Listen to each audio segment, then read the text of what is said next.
ना गाती हों, लेकिन देश के ऊपर उनकी निगाहें थी, क्या कुछ कदम उठाए जा रहे हैं। और वो ट्विटर के जरिए वो उस तरीके से आशीष भी देती थी, उस तरीके से स्नेह दिखाती भी थी देश के प्रधानमंत्री को लेकर या फिर मोहन भागवत को लेकर। उनके पिता का या उनके रिश्तेदारों का जुड़ाव रहा है आरएसएस से, इस बात को लेकर कभी उन्होंने गुरेज नहीं किया, कभी इनकार नहीं किया और वो खुले मन से इन बातों को स्वीकार भी करती थी। और आज जब मैं देख रही हूँ कि राज ठाकरे यहाँ पे मौजूद है, आज जब मैं देख रही हूँ शरद पवार यहाँ पे मौजूद है, तो मुझे समझ में आ रहा है कि दीदी का कद क्या है। अब तक हमने सब सिर्फ सुना था,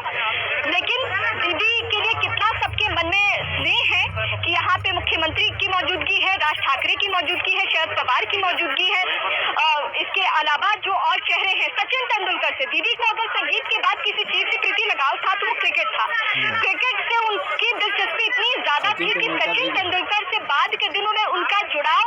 एक बेटे के तौर पे बढ़ा। और यही वजह है कि आज शिवाजी पार्क में तस्वीर नजर आ रही है, सचिन तेंदुलकर अपनी पत्नी के साथ पहुंचे हुए हैं अंतिम कार्यक्रम में शामिल होने के लिए। शरद पवार यहाँ पर नजर आ रहे हैं, अजीत पवार भी दिख रहे हैं, साथ ही साथ पीयूष गोयल इस कार्यक्रम में मौजूद है। देखिए दूसरी पंक्ति में सचिन तेंदुलकर जो आई कहकर पुकारते थे लता मंगेशकर को, और उनकी पत्नी भी उनके साथ मौजूद है। सचिन तेंदुलकर और लता दी का रिश्ता कुछ अलग ही था, कुछ अपने में खास ही था रीमा, जिसका जिक्र कई बार लता दी ने भी किया है और खुद सचिन तेंदुलकर ने भी किया है। कई बार जब क्रिकेट मैच से पहले लता दी उनको आशीर्वाद देती थी तो वो कहते थे कि अब तो चौके छक्कों की बरसात हो जाएगी, और वो जब लौट कर आते थे तो उस खूबहू उनके कहे हुए शब्द उसमें नजर भी आते थे। तो एक जो कनेक्ट था, एक जो अपनापन था सचिन तेंदुलकर और लता के बीच, लता दी के बीच, वो अपने आप में बहुत अलग था। एक माँ बेटे जैसा रिश्ता जो बना लिया गया था। कहा जाता है कि जब पहली बार उन्होंने आई पुकारा था लता दी को तो उनकी आंखों में आंसू आ गए थे।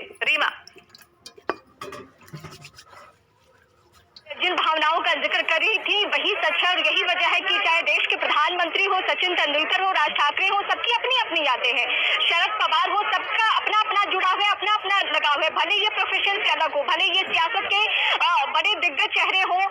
एक राज्य के मुख्यमंत्री है उद्धव ठाकरे, तो एक देश के प्रधानमंत्री है, लेकिन जब बात दीदी की आती है तो बस दीदी रहती है। फिर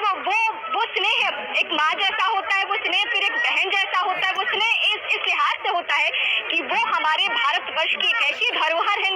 जिनकी आवाज के लिए, जिनके गले के लिए सर्च करने की इच्छा जाहिर की थी अमेरिका जैसे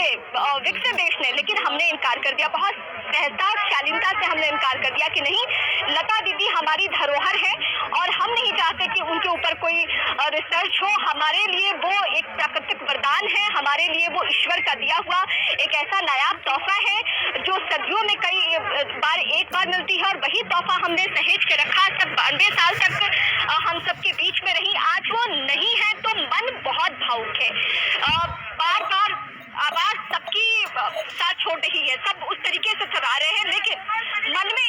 एक भाव, एक उम्मीद ये जरूर है प्रीति कि जब भी दीदी की याद आएगी तो हम उनके गाने सुन सकेंगे। जब भी हमारे अपने जीवन में कोई उतार चढ़ाव होगा, हमें किसी के सामने कोई अपनी भावनाएं जाहिर करनी होगी, तो दीदी के गाने हैं। और आपने बीच में बहुत अच्छे शब्दों का वो जिक्र किया था कि चाहे इनकार की भाषा हो, इकरार की भाषा हो, भाषा कोई भी हो, हम तो दीदी की तरफ ही देखेंगे, हम तो दीदी के गाने उठाएंगे और भाषा और शब्दों में पिरोएंगे, और फिर हम सामने वाले के पास वो भावनाएं व्यक्त कर देंगे। ये दीदी की जो छाती है, जो पूंजी है, हम सब सौभाग्यशाली है कि हम दीदी के एरा में पैदा हुए थे, हमने दीदी के गाने सुने और दीदी के गाने सुनते हुए बड़े हुए हैं। हमारे कॉलेज के जमाने में यही गाने चलते थे, हमारे बचपने में जब विविध भारती का दौर हुआ करता था तो ये दीदी के ही गाने चलते थे। मैं बीच में अपने दर्शकों के सामने इस बात का जिक्र भी कर रही थी कि हमें तो पहले मालूम भी नहीं था कि लता मंगेशकर के अलावा फिल्मों में कोई और गाता भी है क्या, क्योंकि हमें लगता था फिल्मों में गाने और मधुर गाने का मतलब ही लता मंगेशकर होता है। तो हम सब